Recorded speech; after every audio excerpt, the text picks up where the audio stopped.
Snow was falling hard in Winterfell when the news arrived. Robb Stark sat beside his mother Catelyn, his face cold, not just from the northern winds, but from the weight of war. War had cost him too much already.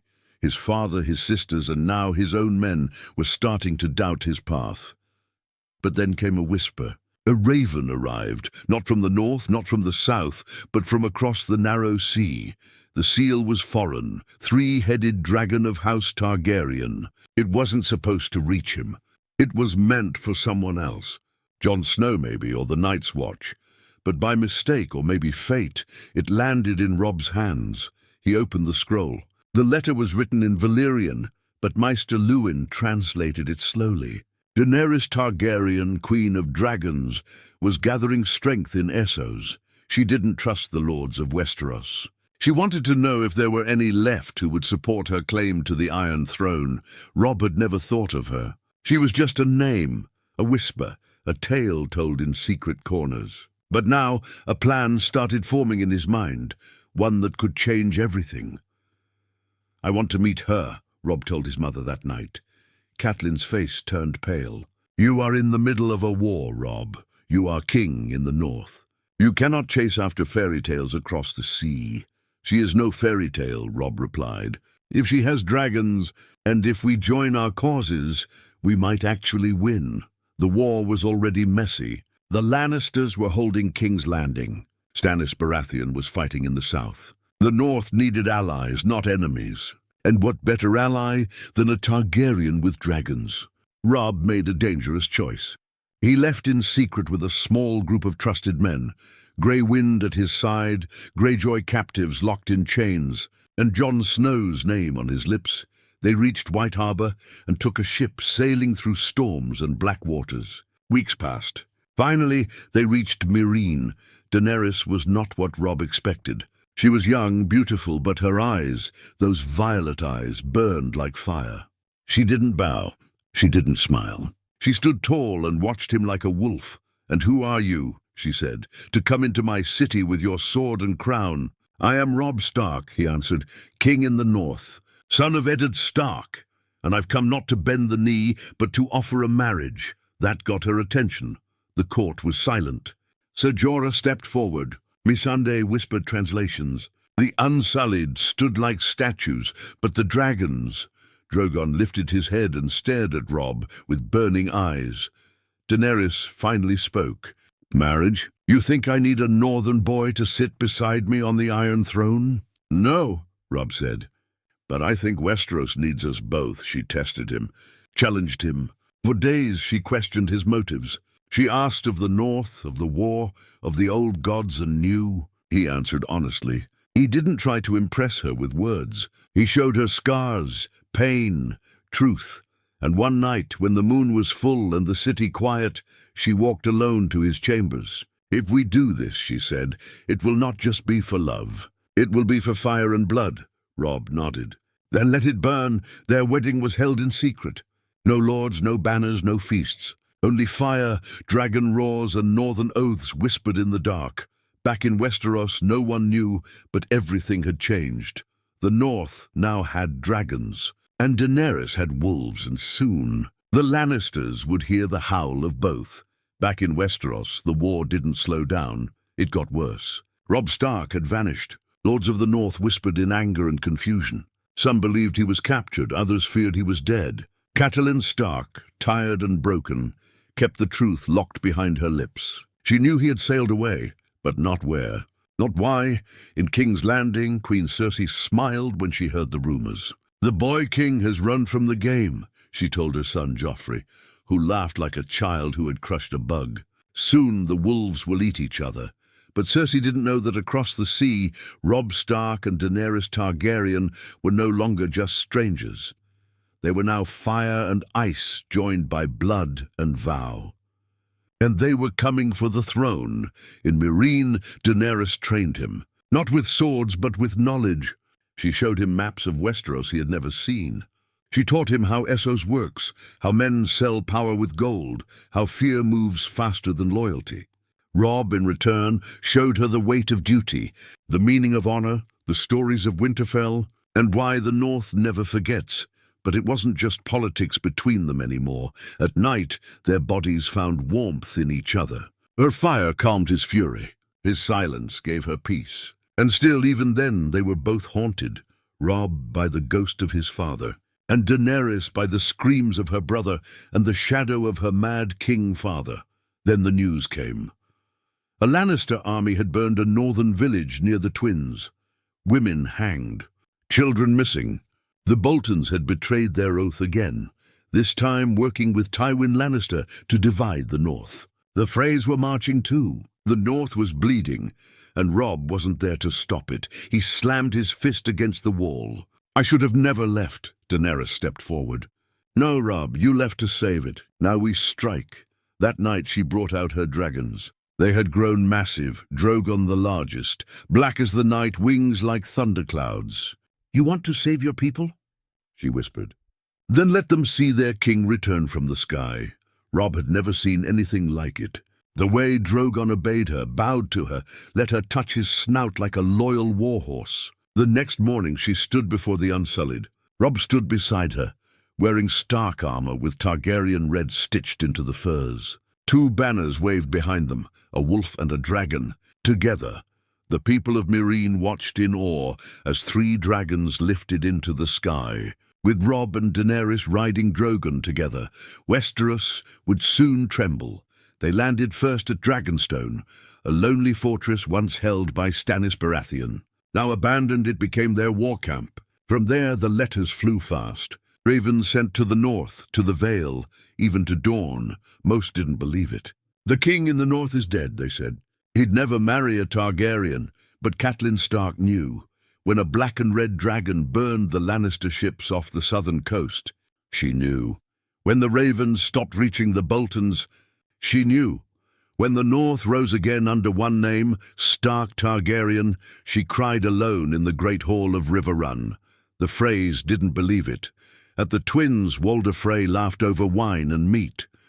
"A dragon queen? Bah! I pissed on dragons when I was a boy." The next morning, a storm came like death. Fire from above, screams from below. The walls of the Twins melted in heat no man had seen in 100 years. Drogon flew low, his wings shattering windows. The Frey sons ran. One jumped into the river, burning.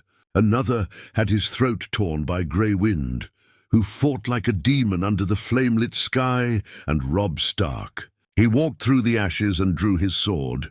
He didn't smile. He didn't speak. He looked down at Walder Frey's burning corpse and turned away. This was not the boy who left Winterfell. This was a king made by fire. That night, songs began to spread. Not just in the north, but in the Riverlands, in the Reach, even in King's Landing. People whispered of a dragon queen who married a wolf king, of Freys turned to ash, of Lannisters running from shadows in the sky. But far to the north, a colder threat stirred, and not even dragons could melt what was coming. News of the burning of the Twins spread like wildfire. In the Reach, Highgarden's lords locked their gates tighter. In the Vale, Lord Robin stared out of his window, muttering to himself, afraid that dragons might visit next. And in King's Landing, Queen Cersei smashed a goblet of wine against the wall when she heard. A Stark, a Targaryen, married. Who allowed this madness? But no one answered, because no one saw it coming. The Iron Throne was shaking. Whispers of betrayal began to swirl in the capital.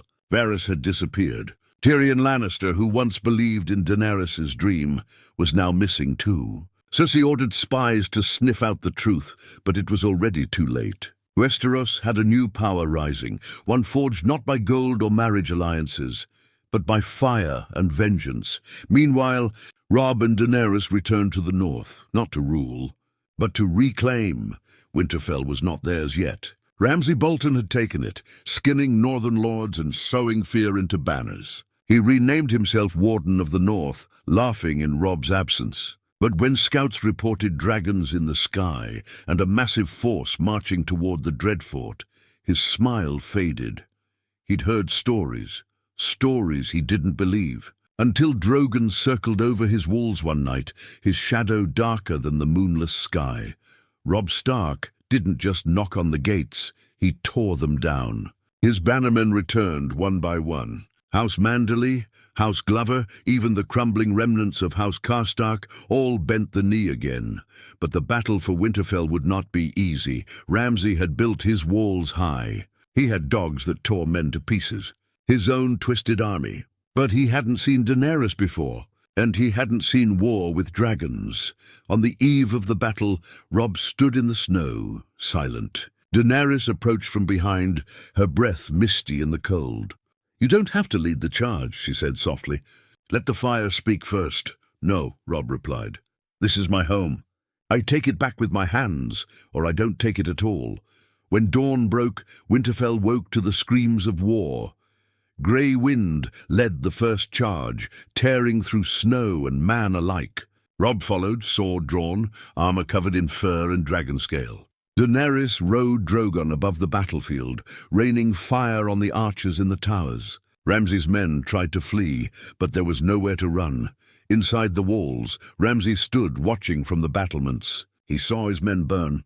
He saw his dogs turn on each other in terror. And when Robb finally reached him, covered in blood and ice, Ramsay smiled one last time.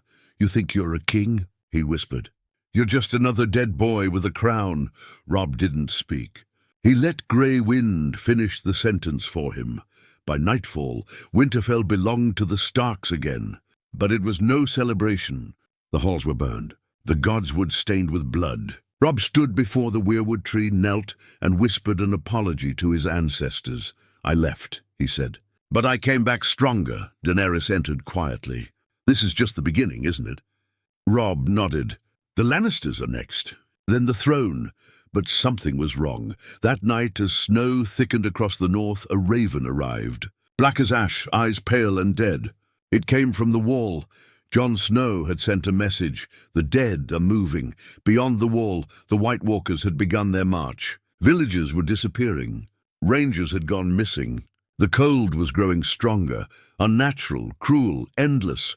Robb read the letter twice, his face stiff. "They're not just coming for the north," he said. "They're coming for everyone." Daenerys stood beside him, her hands trembling. "Fire kills them," she whispered. "But fire alone won't be enough." Robb clenched his jaw. "Then we need to do something no king has ever done. Unite them all," Daenerys finished. The war for the throne would have to wait, because now life itself was under siege. The halls of Winterfell were cold again, but not because of the weather. It was the silence after war. Burned bodies had been buried, Bolton flags torn down, and Stark banners raised high once more. Yet Robb Stark didn't feel victorious. Neither did Daenerys. Jon Snow's letter had changed everything. "The dead are marching," Jon had written. "We've seen them. We lost men. I lost friends. The wall won't hold forever. We need help." Robb stared at the flames in the hearth, his hands clenched. "The South won't believe us," he muttered. "They barely believe in dragons, let alone White Walkers." "They don't need to believe," Daenerys replied. "They need to obey," but that was the problem. No king or queen had ever truly united Westeros. Not even Aegon the Conqueror had brought lasting peace. And now, after years of betrayal, war and lies, no one wanted to follow another ruler, especially not a northern king married to the last Targaryen. Still, they had no choice. They sent ravens to every corner of Westeros, from Winterfell to Dorne, from the Vale to the Iron Islands. Messages signed by King Robb Stark and Queen Daenerys Targaryen. A warning, a plea, a demand. Some ignored the letters, some burned them, but a few answered. In the Vale, Petyr Baelish, Littlefinger, offered a cold reply. "The Vale stands guarded. Should the dead reach us, we will reconsider alliances." In Dorne, the Sand Snakes sent a single word: "Prove it." But in the Riverlands, something unexpected happened. Arya Stark arrived. She had been a ghost, a rumor. Some thought she was dead. But she walked through Winterfell's gates like a shadow returned, dressed in dark leather, a blade on each hip, eyes colder than the snows. Robb saw her and didn't speak. He just wrapped his arms around her and didn't let go. "I heard what you did," she whispered. "To the Freys, to Ramsay." "I should have done more," Robb said. "You did enough," she replied. But now we do more together. Arya didn't trust Daenerys, not yet. She watched her like a cat sizing up a hawk, but she knew the threat beyond the wall wasn't a game. She'd seen the cold in men's eyes before. This was worse. 2 nights later they held a council in the Great Hall of Winterfell. The North's lords were uneasy. Dragons, southern politics, and talk of ice demons, they wanted none of it. Lord Umber spoke first. We bled for Robb once. We lost sons, brothers, and now we're supposed to trust a Targaryen? Daenerys stood slowly. You speak of trust, yet your lords followed Ramsay Bolton when I came here. You fed his war. We were desperate. Lord Umber barked. And now you'll be dead, she said coldly, if you don't listen. Robb raised a hand. We don't have time for old wounds. We fight the dead or we die, all of us. I don't care if you bend the knee to me, her, or no one, but you will fight. Jon Snow arrived 3 days later. His face was pale, his eyes tired, his cloak heavy with frost and loss. He looked at Robb like a brother long missed, but his words came out like warnings. They're coming faster than we thought. The wall won't hold much longer. And the worst part is, we don't know how many. He bowed to Daenerys, not out of fear but respect. Your Grace, he said, I never believed in dragons. But now I do, and I pray to every god you'll fly them north. Davos Seaworth stood beside him. If we don't fight together, then we'll all be bones before spring. But someone else had arrived too, Sansa Stark. From the Vale, escorted by a company of knights, Robb turned to her. Shocked, you brought them? She nodded, her voice quiet. I had to. Lord Baelish wants a place in your new order. He thinks helping us now will buy him a future. Robb's jaw tightened. He doesn't deserve anything. Sansa looked to Daenerys. Neither did my husband. But we don't always get what we deserve, do we? Daenerys stepped forward. I don't trust Littlefinger. I never will. But I trust survival. If the Vale fights, we accept their swords. For now, the plan was formed. They would march north, meet the Night's Watch, bring dragons to the wall, prepare for the long night. But as they made their preparations, a raven flew to King's Landing. Queen Cersei read it in silence. Her fingers tightened around the scroll. They want help? She laughed bitterly. Then let them burn. Let the north freeze. Let the wolves and dragons die together. She turned to Qyburn. Ready the wildfire. The snow grew heavier as the united armies marched north. From the walls of Winterfell to the white stretches beyond the wall, men and women who once fought each other now rode side by side. Stark bannermen, unsullied soldiers, wildlings, and knights of the Vale formed a strange brotherhood. Their faces held fear, but also something stronger, determination. At the front rode Robb Stark and Daenerys Targaryen, side by side on horseback, Drogon flying above them like a shadow of war. Beside them, Arya moved like a ghost, eyes sharp, always watching. Jon Snow walked silently, burdened by what he had seen at the wall. It wasn't just stories anymore.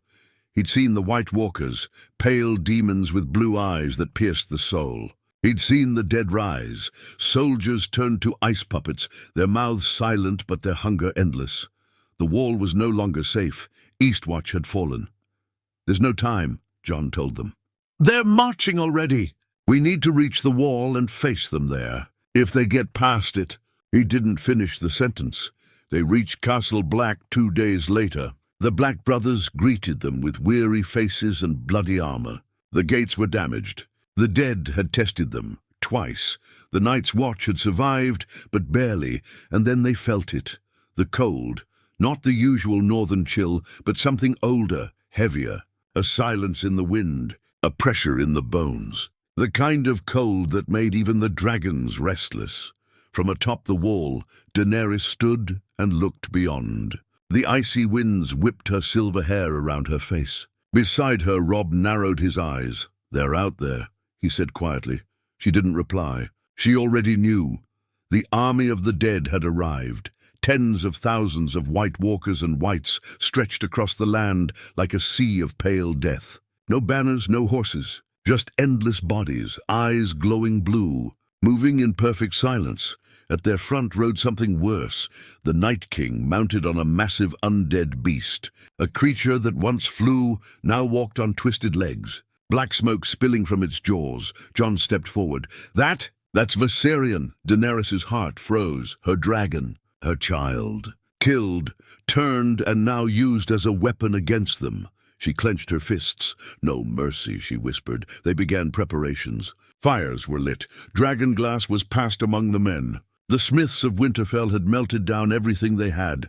Spears, arrows, blades. Arya trained men during the day, teaching them where to strike. Go for the neck or the knees. Slow them down. Don't fight alone. Daenerys stayed close to Drogon and Rhaegal. They were her only true advantage now. Robb met with Jon, Sansa, and the other lords in the war room. "We hold the wall at all costs," he said. "If they break through, we fall back to Winterfell. But not until every last man has fought." Sansa looked at him. "And what if Cersei sends help?" "She promised, didn't she?" Jon and Robb exchanged a glance. Neither answered, because they both knew. Cersei Lannister never keeps promises. In King's Landing, the Queen of the Iron Throne stood before a large map of Westeros, fingers tapping lightly on the north. "They think I'll send my army," she said to Qyburn. "They believe I'll save them from ghosts." "You won't?" he asked. She smiled coldly. "Let the cold take care of my enemies. The wolves, the dragons, the bastards. Let them all freeze." She turned to the corner of the chamber where a cage stood. Inside was a pale creature with blue eyes, a captured wight from a past battle.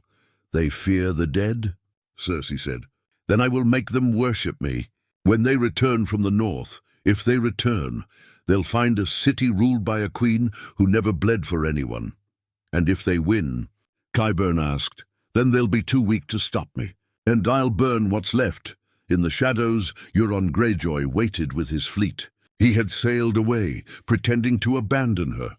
But in truth, he was gathering something worse than ships, sellswords, mercenaries, poisons, and a secret weapon being built deep beneath the Red Keep. Cersei wasn't preparing for peace. She was preparing for a new war. Back at the wall, dawn broke like blood across the sky. The first horn blew, then the second, then the third. "The dead are here," whispered the men on the wall. From the mist, they came endless, silent, cold, and at their center, the Night King lifted his spear. Rhaegal roared from above. Drogon screamed fire into the clouds. Robb drew his sword. Daenerys mounted her dragon.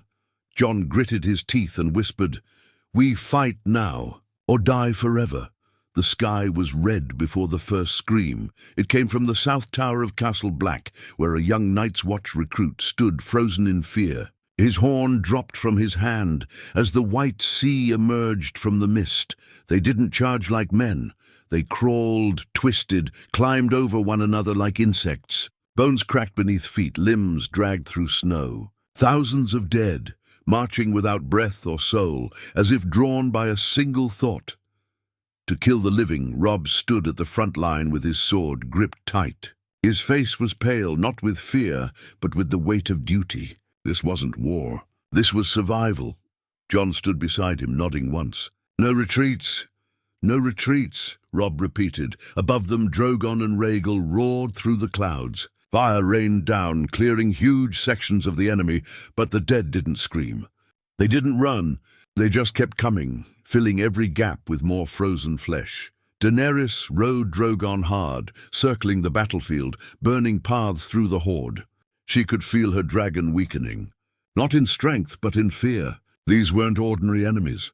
The Night King's presence poisoned the air itself. On the wall, archers let loose black-tipped dragonglass arrows. They shattered skulls and dropped corpses by the dozens, but the line never broke. Arya moved like a shadow between enemies. Her blades danced through flesh, cutting tendons, stabbing blue-eyed monsters in the spine. She killed fast, efficient, but even she was slowing. "They don't die like men," she whispered, "because they don't fear death."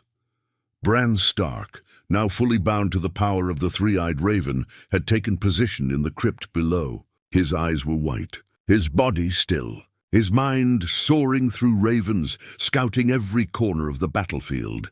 "They're circling the wall," he said through Maester Sam. "The Night King is looking for Daenerys. Or me, or both." Robb heard the words and turned to Jon. "We split him off." "How?" "We bait him." Daenerys knew what they meant the moment she saw Robb mount a horse and ride alone toward the battlefield, dragging a banner soaked in wolf's blood. "You mad fool," she whispered, but it worked. The Night King saw the lone rider. He raised his hand, the dead stopped. The silence was worse than the screaming. Then, with a wave of his hand, the Night King turned his beast, Viserion, now undead and full of blue flame, toward Robb. Jon mounted his own horse and followed. Unnoticed, above, Drogon and Rhaegal clashed with Viserion, dragon against dragon, fire against blue flame. The skies turned to storms as the beasts collided. Screams of dragons echoed across the wall. Rhaegal was hit in the chest by Viserion's cold fire and fell hard, slamming into the snow. Bleeding and broken, Daenerys screamed his name, but kept flying. Robb reached a ridge just beyond the wall when Viserion landed in front of him. The Night King dismounted, pale, cold, eyes like winter storms. He raised his ice blade. Robb raised his sword. But before the Night King could strike, Jon leapt from behind and drove Dragonglass straight into the Night King's back. It shattered, but the Night King didn't fall. He turned, grabbed Jon by the throat, lifted him like a child. Robb charged with a roar, plunging his sword into the Night King's side. Again, nothing. Then came the sound no one expected. Horns from the South Tormund's wildlings had arrived from the Frostfangs. So had the remaining northern houses. Even the ships of Yara Greyjoy landed on the frozen shore. Reinforcements from the Iron Islands. Late but ready, but none of it mattered. Because in the chaos of battle, Bran suddenly gasped and clutched his chest. Something was wrong. Below in the crypt, Sansa stood pale, reading a letter that had just arrived by Raven. She dropped it. It was from King's Landing. "Cersei Lannister sends her regards," it read. "While you fight your little snowstorm, know that I am burning the Riverlands. Your home will be ash by dawn." And she had. While the armies of the north fought the dead, Cersei had sent wildfire ships up the rivers. Towns were burning. Tully lands were gone. Dorne was under siege. The Reach had been taken by mercenaries. She had struck when the north was most vulnerable, with everything it had thrown into the ice. Sansa's eyes burned with fury. "They trusted her," she said. "She played us all," Arya whispered. Above, Daenerys saw Viserion claw Drogon across the side. The beast shrieked. Fire faded. Her grip slipped. She was falling, and from the ground the Night King raised his hand once more, not to summon the dead, but to strike Daenerys from the sky with one final spear of ice. The spear flew like death itself, spinning, humming through the frozen air with bone-splitting speed. Daenerys saw it too late. She reached for Drogon's reins, her heart in her throat, but the ice spear struck Drogon hard, piercing through his wing. The mighty dragon roared in pain and tilted sideways, blood spraying like fire through the air. Daenerys lost her grip and fell. She crashed through snow and stone, her body tumbling like a rag doll into the frozen ground near the base of the wall. Drogon fell beside her, wings broken, flame flickering from his mouth as his breath weakened. Robb saw her fall, and something inside him snapped. He screamed her name, not as a king, not as a commander, but as a husband. He leapt from his horse, slicing down two whites in a single stroke, charging toward where she had fallen. Jon tried to follow, but the Night King blocked his path with a wall of raised corpses, twisting the dead with every breath of wind. All around them, the living were being pushed back. The dead didn't tire. They didn't bleed. And now, with Drogon grounded and Viserion dominating the skies with blue fire, hope was bleeding out fast. Tormund rallied the wildlings behind the western ridge. "Hold the line," he roared. "Hold it or we burn!" But even he knew they weren't winning. They were surviving, for now. At the base of the wall, Robb found Daenerys unconscious, her lips blue, her skin cut and blooded. Her chest moved, barely. Drogon groaned beside her, trying to crawl toward his queen, his eyes dim with pain. Robb fell to his knees, shaking her. "Dany, please, stay with me. Please." Behind him, the ice cracked. The Night King was coming, slow, steady, unbothered by fire, steel, or death, and Robb had no dragon left. No army near. No help coming, just a sword and a dying queen. Daenerys opened her eyes weakly. "I can't feel my legs." "You're not dying here," Robb said. "I won't let you," she smiled weakly. "My king." The Night King raised his blade. Robb stood. No more time, no more chances. And then Bran's eyes snapped open in the crypt below. He gasped and whispered through trembling lips, "Now." Arya vanished from the shadows, running up the staircase, blade in hand, face expressionless. But she wasn't alone, because Bran had sent one final message to the last person anyone thought would come. From the trees beyond the battlefield, a lone rider emerged, a man in black riding a dead horse with blue mist steaming from its mouth. Jon turned.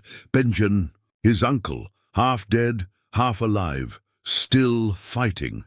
Benjen galloped into the fray, swinging a flaming chain across the battlefield, breaking the dead's advance. He reached Robb and Daenerys, eyes locked with his nephew. "No time," he growled. "Take her and run," Robb stared. "You'll die." "I already did." Benjen turned and charged the Night King, fire blazing around him. Robb lifted Daenerys in his arms and mounted Drogon's back, even as the wounded dragon cried in pain. But Daenerys opened her hand, revealing a shard of black dragon glass. "Use this," she whispered. "If I don't make it, you have to kill him." "No," Robb said. "We finish this together." Back inside Castle Black, Sansa gathered the last of the North's soldiers. "King's Landing betrayed us," she said bitterly. "But we fight on. For the North. For the realm. For the future." Arya stepped beside her. "I'll finish Cersei myself." But before they could plan more, a horn blew once again. This time from the south. Everyone turned, ships black sails, but not enemies. Yara Greyjoy had returned, with reinforcements from the Ironborn, and behind them, Tyrion Lannister, cloaked in black, face grim. "I warned you all," he said. "Cersei never fights fair," he turned to Jon, "but I've brought wildfire of my own. Not hers, ours. If we can trap the Night King in the ravine near the wall, we end this." In one strike, Robb flew Drogon back into the skies, with Daenerys barely holding on, blood soaking her furs. Below, Jon, Arya, Tormund, and the last of the Watch lured the Night King's forces toward the ravine. Then Arya vanished. She always did. The Night King stepped forward, overconfident, ready to strike the final blow. He didn't see her coming. Arya leapt from behind a pile of corpses, Valyrian's steel dagger in hand, straight for his neck, but in that moment he caught her and turned her blade to ice. "No!" Jon screamed, and behind them Cersei's trap was already moving, but it wasn't for the dead, it was for them. The ground shook with thunder that was not thunder. Fire and ice crashed together, shattering the frozen valley beneath the wall. Cersei's wildfire had arrived, not to save anyone, but to destroy everything. A green glow spread across the snow like a living thing. The heat of it cut through the cold, melting corpses and armor alike. The blast threw soldiers from the ridge and knocked Drogon from the sky once more. For a heartbeat, there was nothing but light and silence. When the smoke cleared, the wall was half gone. A jagged wound of black stone and steaming ice stretched where the gate had been. The wildfire had taken both armies, half the living and half the dead, and in the center of that ruin stood Robb Stark. He was on his knees, one arm over Daenerys, shielding her from falling debris. His cloak was burned, his face streaked with soot, but he was alive, so was she. Barely. Her breaths came shallow and slow, her eyes glassy with pain. Drogon lay nearby, struggling to rise. Jon and Arya stumbled through the wreckage toward them, smoke burning their lungs. Behind them, what remained of the living rallied again, their last few hundred, no banners left, just men and women covered in ash. But the Night King still stood. The wildfire hadn't touched him. He walked through the flames as if they were mist, his blue eyes bright against the smoke. Around him, the remaining dead began to move again, crawling from the ice, dragging swords and bones. Jon looked at Robb. "It's you and me now." Robb nodded. No, it's all of us. Daenerys stirred, forcing herself to sit up. We end him together. She reached out her hand. Drogon responded with a low, guttural cry, gathering what little fire remained in his chest. The Night King lifted his blade. He stepped toward them, unhurried, inevitable. Robb turned to Daenerys. You still have fire. Enough for one breath, she said. Then save it for him.